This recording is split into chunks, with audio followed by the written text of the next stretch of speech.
ሰላም ለዛሬ ብዙዎቻችሁ ስትጠይቁት ስለነበረው ስለ ዳቦ ቤት ቢዝነስ ዝርዝር መረጃ ይዘንላችሁ መጠናል። መጀመሪያ የምንመለከተው ዳቦ ቤት ለመክፈት የሚያስፈልገውን የካፒታል መጠን ይሆናል። በመቀጠል ደግሞ ገበያው ላይ ስላሉት የተለያዩ የዳቦ መጋገሪያ ማሽኖች በዝርዝር እንመለከታለን። ቢዝነሱን ጀምረው እንዴት ውጤታማ ሊሆኑ እንደሚችሉም ጥቆማዎችን እንሰጦታለን። ሌሎችም ተያያዥ ሀሳቦችን እናነሳለን።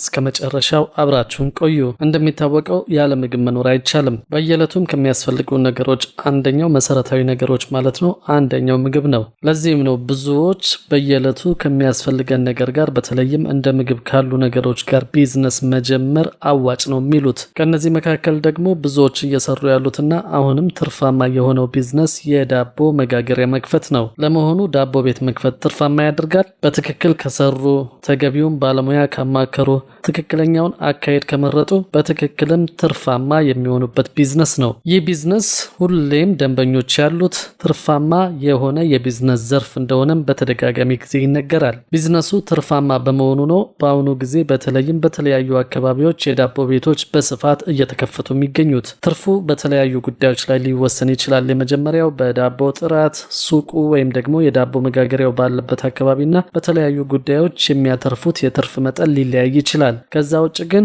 የዳቦ ቢዝነስ አሁንም ትርፋማ ሆኖ በመቀጠል ላይ ይገኛል። ከገበያ አንጻር ከተመለከትነው አሁንም በጣም ትርፋማ ብቻ ሳይሆን ትልቅ የገበያ እድል ያለው የቢዝነስ ዘርፍ ነው። በስራ ላይ የሚገኙት ዳቦ ቤቶችም ትርፋማ ሆነው ስራቸውን በማስቀጠል ላይ ይገኛሉ። በየዕለቱም በየቦታው የተለያዩ ዳቦ ቤቶች ቢከፈቱም አሁንም ግን በቂ ዳቦ ቤቶች የሉም የሚባለው። ከግል ባለሀብቶች በተጨማሪ መንግስት በራሱ በተለያዩ ከተሞች ትልልቅ የዳቦ መጋገሪያዎችን በመክፈት በመስራት ላይ ይገኛል። ይህ ራሱ ምን ያህል የዳቦ ፍላጎት እንዳለ በግልጽ የሚያሳይ ነው። ስራውን ለመጀመር ሁለት አማራጮች አሉ። የመጀመሪያው ዳቦ በመጋገር ማከፋፈል ወይም ደግሞ መሸጥ ሲሆን ይሄኛው አካሄድ ራሱ ዳቦን ጋግረው መሸጥ ወይም ደግሞ ዳቦን በጅምላ ማከፋፈል ሊሆን ይችላል። ሁለተኛው አማራጭ ደግሞ እርሶ አቅም የለኝም ካፒታል የለኝም ብለው ካሰቡ ዳቦ ከሚሸጡ ሰዎች ላይ ዳቦን በጅምላ በመግዛት በችርቻሮ እየሸጡ የተወሰነ ትርፍ ማግኘት ሌላኛው ሁለተኛው አማራጭ ነው። ከጅምላ አከፋፋዮች ወይም ደግሞ በትልልቅ ደረጃ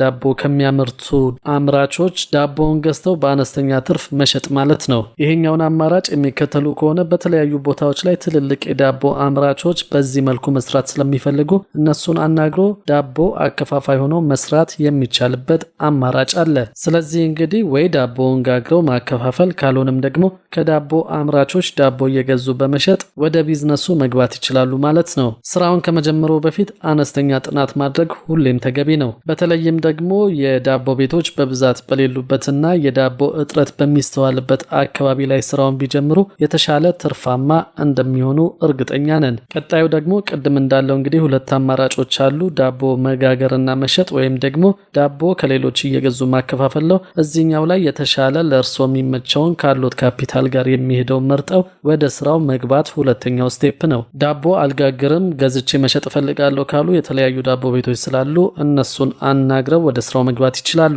ይሄኛው አካሄድ ወጪው ብዙ አይደለም፣ ትርፉም ቢሆን አነስተኛ ነው። ሁለተኛው አማራጭ ግን ብዙዎች እየተጠቀሙበት ያለው ዳቦ ጋግሮ መሸጥ ነው። ዳቦ ጋግሬ እሸጣለሁ ሲሉ ግን የዳቦ ማሽንን ጨምሮ የዳቦ መጋገሪያ ማሽኑ ማለት ነው የተለያዩ ከፍተኛ የሆኑ ወጪዎች እንዳሉ ማሰብ ያስፈልጋል። በዚያው ልክ ደግሞ የሚያገኙትም ትርፍ ተለቅ ያለ መሆኑን ከግምት ማስገባት ያስፈልጋል። የተሻለ የሚሉትን የዳቦ ቢዝነስ ከመረጡ በኋላ ቀጥሎ ደግሞ ለዚህ ለዳቦ ቤት የሚሆነውን ቦታ ወይም ደግሞ ሱቁን መርጦ መከራየት ወይም ደግሞ ካሉት ለዳቦ ቤት እንዲሆን አድርጎ ማመቻቸት ነው። ዳቦ ከአከፋፋዮች ገዝተው የሚሸጡ ከሆነ ከአከፋፋዮቹ ጋር ስምምነት ወይም ደግሞ ውል መግባት የመጀመሪያው ስራ ነው። አይ ዳቦውን ጋግሬ እሸጣለሁ ብለው የሚያስቡ ከሆነ ደግሞ ቀጣዩ ስራ የሚሆነው ማሽኖችን መርጦ መግዛት ነው። ዳቦ ጋግረው መሸጥ የሚፈልጉ ከሆነ 3 አይነት ማሽኖች ሊያስፈልጉት ይችላል።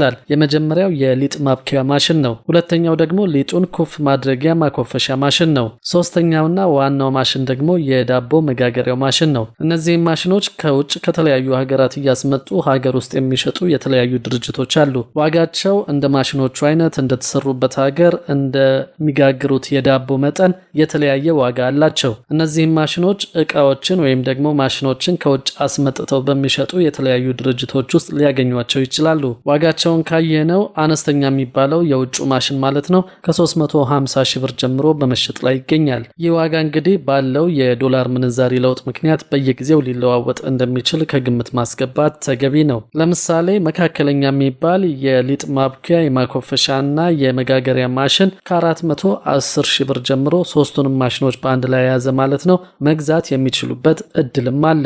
ሌላኛው አማራጭ ደግሞ ሀገር ውስጥ የተለያዩ የዳቦ መጋገሪያ ማሽኖችን የሚሰሩ ተቋማት ስላሉ ከነሱ ላይ የዳቦ መጋገሪያ ማሽኖቹን መግዛት ነው። እነዚህ ሀገር ውስጥ የሚመረቱ የዳቦ መጋገሪያ ማሽኖች ጠንካራ በመሆናቸው ነው የሚታወቁት። ከጥንካሬም በተጨማሪ እንግዲህ በቀላሉ የሚገዟቸው እንዲሁም ደግሞ የመለዋወጫ እቃዎቹን በቀላሉ የሚያገኟቸው ስለሆኑ ተመራጮች ናቸው። እነዚህ ማሽኖች ሌላ የሚታወቅላቸው ጠንካራ ጎናቸው ደግሞ ኃይል ቆጣቢ ሆነው ለገበያ መቅረባቸው ነው። በዚህ መልኩ እንግዲህ የተሻለ የሚሉትን ካሉት ካፒታል ጋር አብሮ የሚሄደውን ማሽን ገዝተው ወደ ስራ መግባት ይችላሉ ማለት ነው። ለየብቻ ማሽኖቹን መግዛት የምታስቡ ከሆነ ደግሞ ለየብቻ ዋጋቸው ምን ያህል ሊሆን እንደሚችል በዝርዝር እንመልከት። ለምሳሌ ከ10 እስከ 30 ኪሎ ግራም ሊጥ ማብኳት የሚችሉ ማሽኖችን መግዛት እፈልጋለሁ ካሉ ከ120 ሺህ ብር ጀምሮ በተለያየ መጠንና ዋጋ በገበያ ላይ ይገኛል። እነዚህ ማሽኖች በደቂቃዎች ውስጥ 30 ኪሎ ዱቄት አብኩተው ለመጋገር ዝግጁ አድርገው ያቀርቡለታል። ሁለተኛው ለየብቻ መግዛት የሚፈልጉት ማሽን ካለ ደግሞ የሊጥ ማኮፈሻ ማሽን ሲሆን ይሄ ማሽን ደግሞ ሊጡን ኮፍ እያደረገ በየ30 ደቂቃ ለእርሶ የሚያቀርብ ነው። በዚህ ማሽን ተጠቅመው በየ30 ደቂቃው የተዘጋጀው ሊጥ ኮፍ እያደረጉ ለዳቦ ምርቱ ዝግጁ ያደርጉበታል። የተለያየ አይነት ማኮፈሻ ማሽን ያለ ሲሆን ባለ 2 በሩ ማኮፈሻ ከ70 ሺህ ብር ጀምሮ በገበያ ላይ እየተሸጠ እንደሚገኝ ያውቀናል። ባለ 1 በር ማኮፈሻ የሚፈልጉ ከሆነ ደግሞ ከ45 ሺህ ብር ጀምሮ በገበያ ላይ እየተሸጠ እንደሚገኝ ያሰባሰብነው መረጃ ያሳያል። ባለ 1 በሩም ሆነ ባለ 2 በሩ ማኮፈሻ ማሽን በ30 ደቂቃ ውስጥ ሊጡን ኮፍ አድርጎ ለመጋገር ዝግጁ አድርጎ ያቀርባል። ትልቁ ሊታሰብበት የሚገባው ማሽን ደግሞ የዳቦ መጋገሪያ ማሽን ነው። ይህ ማሽን ተቦክቶ በማኮፈሻ ኩፍ ብሎ የተዘጋጀው ሊጥ ለመጋገር የሚያስችለን ማሽን ነው። በገበያ ላይ 2 አይነት የዳቦ መጋገሪያ ማሽኖች አሉ። የመጀመሪያው ባለ 2 በር ተካፋች የሚባለው የዳቦ መጋገሪያ ማሽን ነው። ከ150